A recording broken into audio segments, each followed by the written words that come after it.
In order to cultivate the strongest troops, I didn't hesitate to pull out the 500-year-old blockbuster collected by my great-grandfather and contracted the worst goblin troops on the internet, letting them watch and imitate, thus continuously breeding. This operation drew laughter from my classmates, as raising goblins with action movies was simply a large-scale experience recycling station. Little did they know that my goblin troops came with paralysis and aphrodisiac toxins, as well as a unique characteristic that ignored reproductive isolation. As long as I kept crossbreeding, the next generation of troops would become stronger and stronger. After my continuous improvements and adjustments, I produced Abyss Poison Dragon species, Infinite Resurrection Skeleton species, and Holy Light Nuclear Explosion Ultimate species. At this moment, the system prompt sounded, and the next second, the goblins beside me had already rushed into a dense forest, surrounding two giant wolves. The giant wolves surrounded by goblins let out disdainful roars, clearly recognizing this creature and thinking they were timid and foolish. With almost no combat ability, I stepped forward,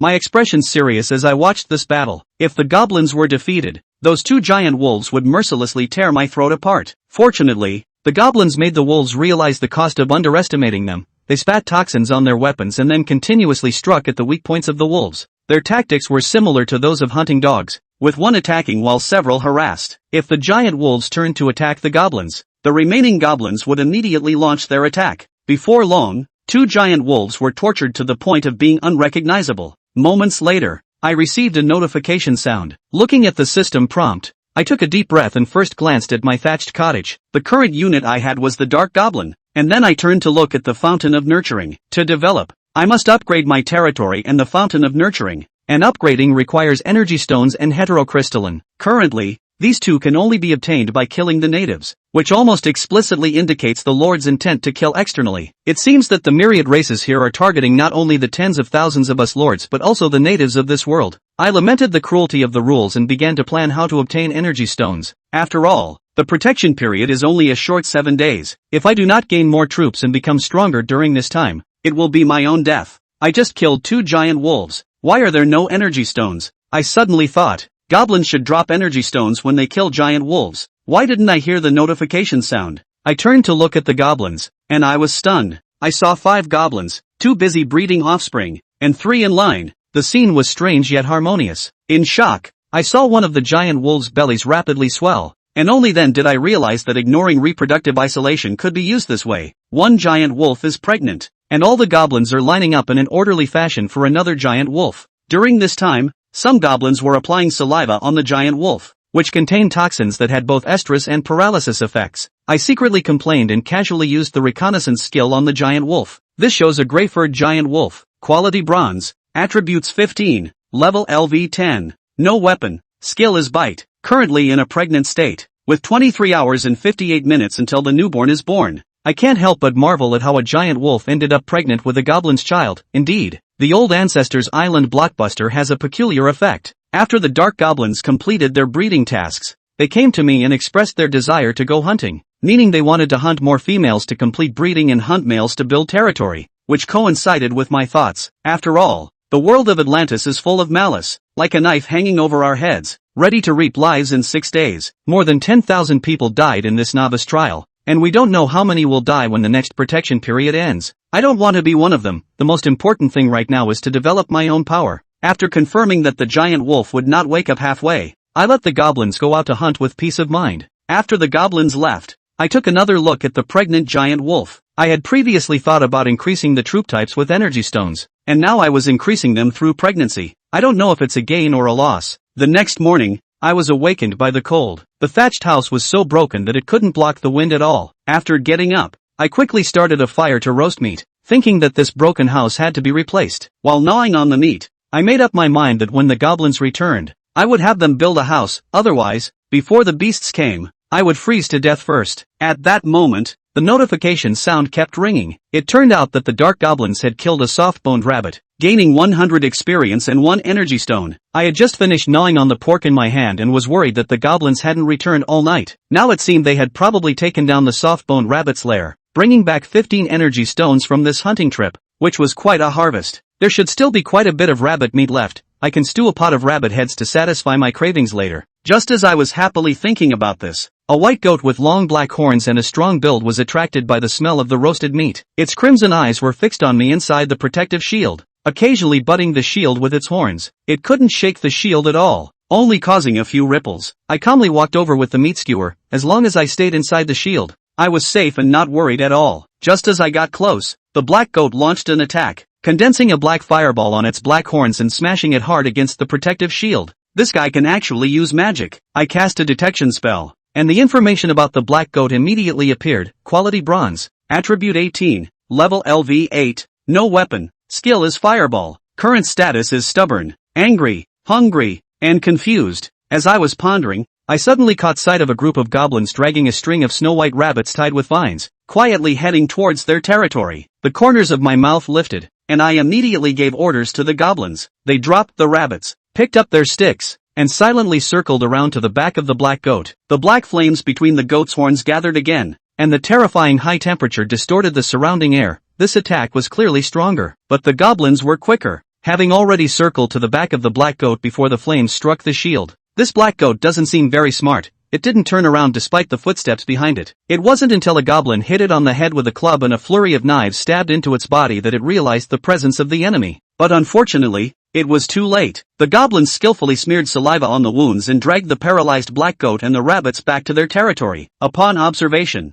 I found that this black goat was actually female, and without me saying a word, the goblins took the initiative to start the breeding task. I walked over to the soft-boned rabbit and was stunned. This rabbit was larger than a typical rabbit, about half the size of a goblin, around 40 centimeters. What shocked me was that the soft-boned rabbits were divided into two groups. One group was a string of lifeless corpses soaked in blood, about 10 of them, while the other group was smaller in number but alive. I swallowed hard, thinking that if I guessed correctly, this group of living ones would probably not escape the goblin's toxic hands. I looked at the sheep pen in shock and silently prayed for the rabbits. Ignoring the tragic cries, I began to sort through the dead rabbits on the ground. The collection was completed quickly, and a familiar white light flashed. I obtained a total of 34 units of rabbit meat, 17 soft rabbit skins, and 17 processed rabbit heads. A prompt sound rang out, indicating that my goblin had leveled up after a long battle. Now at level LV6, I opened the panel and found that 3 goblins had successfully reached level 6, with their attributes increased from 30 points to 31 points. After the goblins finished processing the rabbits, I opened the trading channel, planning to sell the rabbits first. I priced 2 units of rabbit meat at 20 units of wood. While putting the rabbit meat on the shelf, I lamented how difficult business was. Other experts were selling meat, causing food market prices to plummet. At this moment, I was gnawing on spicy rabbit heads, listening to the noisy sounds, and began to plan the first 5 days of my territory. If I could successfully get through this 5-day beginner period, I would start implementing my subsequent plans. 2 goblins worked from morning till night, seemingly trying to make all the rabbits pregnant, and it turned out they succeeded. With the sound of 2 prompts indicating the goblins level up, the 2 emaciated goblins finally left the rabbit group. Chunyi nibbled on the rabbit head thinking that he could finally have a quiet session. 24 hours have been reached and a new kobold has been born in your territory. Chapter 6, A New Breed. Werewolf Goblins. The kobolds are coming out? Chunyi turned his head to look at the 2 giant wolves in surprise, only to see small hands patting their bellies on top of the bodies of the 2 giant wolves. But what about midwifery? I won't. Chunyi came in front of the 2 giant wolves, but delivering babies and the like was something he had only seen on TV shows, and it was still delivering babies for people. Chunyi frowned. Is it hard to go and call a veterinarian? But you don't even have a vet here yourself. Is it any wonder that this trait of ignoring reproductive isolation is a crap trait?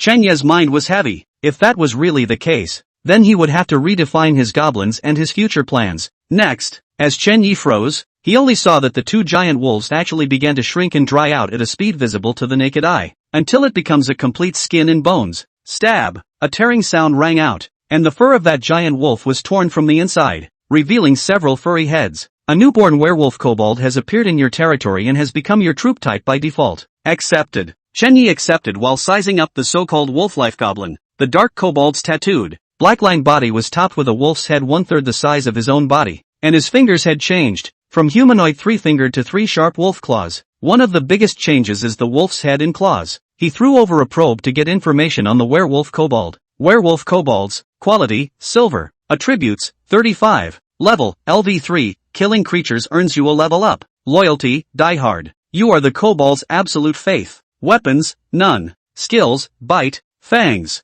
Current status, newborn, weak. Trait, ignores reproductive isolation. You seem to have figured out how to dominate. Note, holy, werewolf kobolds? Who's got the balls to do that? Not even dogs? Silver quality. 35 attributes. Inherited kobold traits and werewolf skills. Is this the new werewolf kobold? Chunyi looked up and down, very satisfied, because werewolf kobolds are actually perfect inheritors of both parents' strengths and are benignly fertile. And there were actually 5 in this litter. Stab. Another ripping sound rang out as the body of another giant wolf was also torn apart from the inside by the werewolf kobolds. Not bad for a dark goblin. What a brutal way to be born. Chenyi was slightly touched by the loss of light in the giant wolf's eyes, but only with some feeling. After all, the 2 giant wolves had started out with the aim of killing themselves, and it was only normal that their own little kobolds had now killed it. What's more, he had already come to the other world, and if he still followed the secular view of his previous life, he would die a horrible death. 2 litters of 10, plus the regular dark goblins, which means I now have 15 goblins, but in terms of numbers, I seem to be way ahead of everyone. Gah! As soon as they are born, the little kobolds think about the ground and dig in the dirt, while later learning from their big brothers to burrow into the dirt to reveal half of their heads. Chenyi knew that they were too weak as newborns and needed nutritional supplements. However, both the big and little kobolds seemed to absorb energy from the earth, moonlight, and the sun, which is quite a relief. No need to worry about too many people to feed later. Let's rest then, and we'll look for water and hunt in the morning. Chenyi also turned around and returned to his thatched hut. Vertical day. Penultimate day 4. Early morning. Asterisk. This big? Chenyi had wanted to spawn after waking up to check on the black goat's status, but instead, he saw the change in the werewolf goblin. He threw a probe at the werewolf kobold. Quickly skimming over those same messages, he saw what he wanted. Current status, adult, euphoric. This rate of reproduction is horrible as hell. At this moment, Chenyi's ambition in his heart was infinitely amplified, but he wanted to verify one point. He threw a probe over toward the black goat and the soft bone rabbit. Black goat, quality, bronze, attributes, 18, level, LV 8, weapons, none, skill, fireball, current status, pregnant, 8 hours, 3 minutes and 7 seconds until the birth of the newborn. Note, I'm just here for a treat. How did I get pregnant? Soft bone rabbit, quality, bronze, attributes, 8, level, LV 5, weapons, none, skills, none, current status, pregnant, 10 hours, 3 minutes and 7 seconds until the birth of the newborn. Note, I'm not clean anymore. Chenyi automatically ignored those strange notes on the information panel. Sure enough, counting yesterday it will be born in 24 hours too. 24 hours to be born, 12 hours to be an adult? The previous one thought that his soldiers should be able to compete with the gold quality big boys. Now it seems that the gold level big man is worthy of competing with himself? If he followed this rate of development, he was confident that he would become the strongest. After the excitement, Chenyi began to develop his territory in a step-by-step manner and made a new 5-day plan and 5-week plan. Soon, the kobolds set out with a mission to hunt and find water. Chenyi, on the other hand, built the house himself. There were so many places where the kobolds needed to be used that he had to build the houses himself. And so, with a clear division of labor, a daylight hour passed. He ushered in his harvest. Werewolf goblin kills earth hog. Experience plus 300. Energy stone plus 1. Werewolf goblin kills soft bone rabbit. Experience plus 300. Energy stone plus 1. Werewolf goblin kills giant greyfurred wolf. Experience plus 300. Energy stone plus 2. Dark kobold slayed. Dark kobolds and werewolf kobolds are constantly out hunting and bringing things back. This included male meats that had been slaughtered and female ground hogs and rabbits that had been brought back in bundles. And Chenyi even ordered them to put their breeding tasks at night, as they would fall into a certain period of weakness after breeding. Finally, after a busy day, Master Zhang reinforced his house and built a simple fence wall 50 meters in diameter. The fence was ragged, but to make it this far with a lack of tools and on his own was as far as he could go. It wasn't long before the kobolds were full of them as well. He glanced behind himself toward a board where his 5 days of planning and 5 weeks of planning were. 5-day program. Improvements to the house. Completed. Build the fence and finish. Meat hunting. Done. Hunting females. Complete. Construction of new rooms. Unfinished. 5-week program. Surviving an attack of Atlan's will. Incomplete. Search for water. Incomplete. Establishment of a new kobold army. Not completed. Finding and capturing a sufficiently powerful dragon creature. Unfinished. Nodding in satisfaction, he ordered to the kobolds, begin the breeding mission. 24 hours have been reached and a new kobold has been born in your territory. Chapter 7, The Goathorned Kobold. Goathorned kobolds, quality, silver, attributes, 37, level, LV3, killing creatures raises the level, loyalty, diehard. You are the kobold's absolute faith. Weapons, none. Skills, poisoning, poison fireball. Current status, newborn, weak. Characteristics, ignoring reproductive isolation. Note, a goat-horned kobold? This doesn't even have sheep. So strong. Chunyi looked at the attributes of the sheep-horned goblin. It actually possessed 37 attribute points. That's 3 more points to reach gold quality. He looked at the skill bar, and sure enough, the golem kobold had perfectly inherited the advantages of both sides. Not only did it retain the racial characteristics of the dark goblin, but it also inherited the skills of both sides, and even fused the skills of both sides. The goat-horned kobold, still with the body of a dark kobold, but with 2 pairs of goat horns at the top of its head and the back of its hands. Werewolf goblin's skills are poisoning and poison fangs, and golem goblin is actually poisoning and poison fireball. Poisoning plus ripping equals toxic fangs. Poisoning plus fireball equals poison fireball. It's kinda like playing a card fusion. Once again having a new troop type. Chunyi was happy. It's just that the golem kobold production was a bit low this time,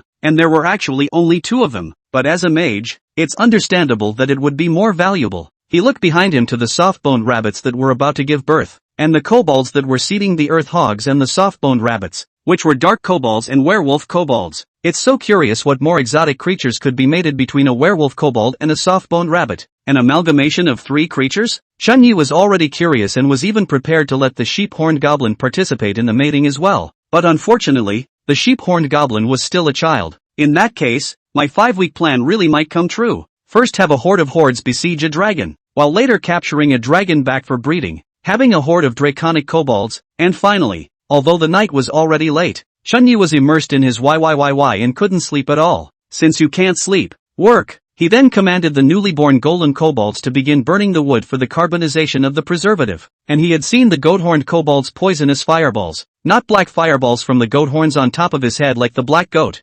Instead, the ram's horn on the back of his hand emitted a black light, followed by a ball of green fire inexplicably rubbing out of his hand. It looked cool, but when he realized the toxicity that the poisonous fireball carried, he hastily called a halt to the project, because it didn't have the effect of repelling and embalming the insects he had in mind. The toxins contained in the poisonous fireballs continued to be both paralyzing and aphrodisiac. Grandma, this is not good. I do not want to fall asleep limbs paralyzed.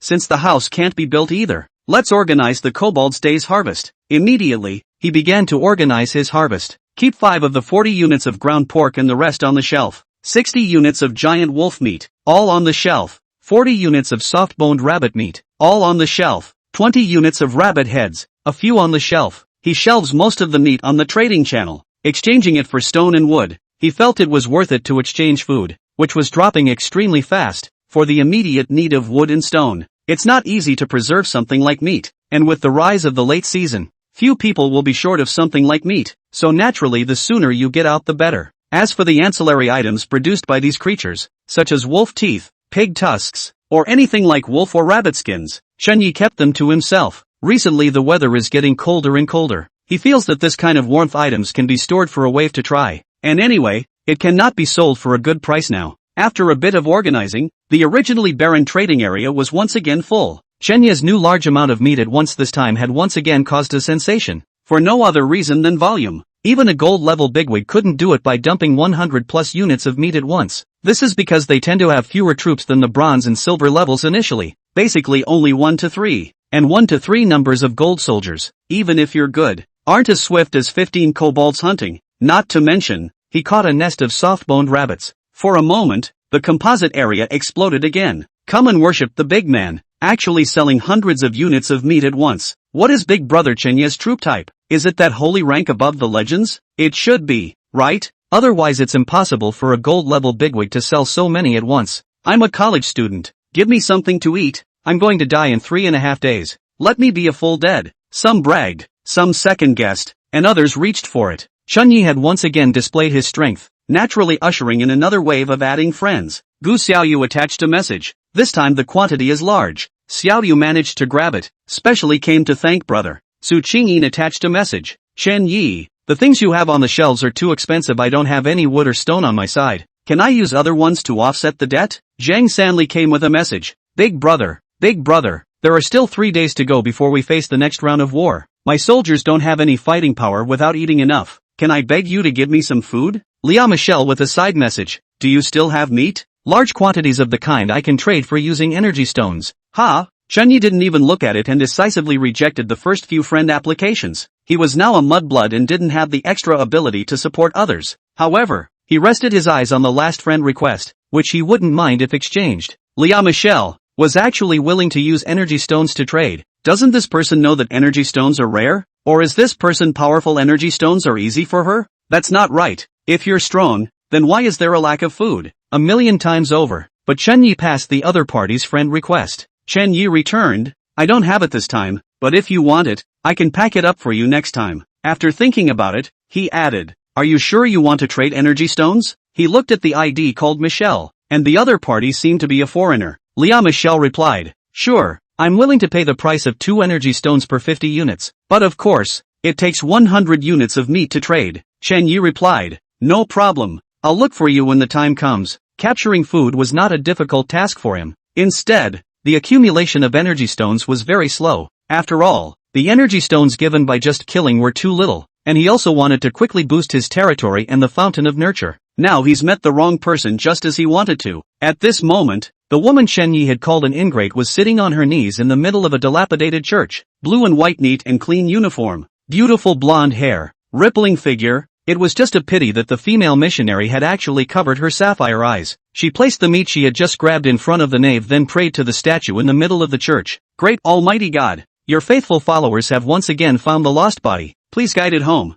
Under the angelic sculpture, white light flashed, and the earth pork and gray wolf meat instantly disappeared, followed by 2 energy stones lying quietly on the ground. You have lost 20 units of soft-boned rabbit meat. You have harvested 1 energy stone. Summoning energy plus 20. You lost 20 units of earth pork. Summoning energy plus 20. You have harvested 1 energy stone. Michelle didn't pick up the energy stone at first when she heard the beep, but continued to pray. Thank God for the gift that I am already on my way to fulfill your will. I will find the evil will of which you speak as soon as possible, and evil will surely disappear into the universal light of the holy light. Buzz. The statue flashed white and then dimmed, and the once sacred statue lost its splendor. May you and I be together, and may we pass through the tribulation together. Amen. Leah Michelle placed her hands on her chest and glanced at the summoning energy that had reached 78%, slightly bending her head down. She didn't have her own soldiers yet, and the conditions for summoning them were too harsh. Chapter 8, The Stubborn Black Goat. After a night of madness, penultimate day, early morning, up in the morning, facing the sun, a group of heads buried in the ground not far away. There are wolf heads, mushroom heads, and rabbit heads. Yes, last night, the cunning rabbit kobolds, who were a few hours behind the goathorn kobolds, were also born, still 5 in a litter, 20 in total. Its overall appearance is similar to that of a dark goblin, but with a pair of beefy hind legs, and red eyes. Overall, all of these synthesized kobolds bear the likeness of dark kobolds, but are all a bit better looking than dark kobolds. Rabbit kobolds, quality, silver, attributes, 30, level, LV5, killing creatures raises the level, loyalty, diehard. You are the kobold's absolute faith. Weapons, none. Skills, poisoning, grubbing. Current status, euphoria. Characteristics, ignores reproductive isolation. Note, nice common rabbit kobolds, but why is there such a thing as a cunning rabbit kobold? As one would expect, because of the weakness of the soft bone rabbit itself. The cunning rabbit goblin's panel generally didn't have any powerful attack skills. It was good enough though, at least he had one more sure thing for the attack in 3 days. And, still, it was a troop that hadn't cost a dime for nothing. Putting the grill on, Master Chen, who had been busy all night, began his cooking. There was a lot of roast prepared today, and the kobold had saved himself a lot of energy stones for summoning soldiers, so he decided to reward the other man. Chen Yi began to swing up the plain and simple barbecue. There was rabbit meat, rabbit head and earth pork. The wolf meat kind of thing was a bit sour. He personally didn't like it very much. In fact, he wasn't the only one who didn't like it. Many people didn't like it either. It was just that they didn't have a choice like Chen Yi. Soon, the smell of roasting meat attracted the weakened kobolds. They have come out of the earth curious to see what their kobold god is doing. Taste it. Chen Yi threw a roasted rabbit leg at one of the werewolf kobolds that surrounded him, and the werewolf jumped in place to catch it with its mouth and ate it in 3 tries. And as the roasted meat entered, the werewolf kobold's tired body improved with the naked eye. Chen Yi secretly nodded his head. Sure enough, his guess was right. The kobolds didn't need to eat, but they could also eat, and eating would restore their strength. He handed out meat to each of the kobolds that had fought last night, and watched as the kobolds recovered quickly. Suddenly, dang, dang, dang, a muffled voice attracted Chen Yi's attention. He followed the direction of the sound and saw that it was a whiteford.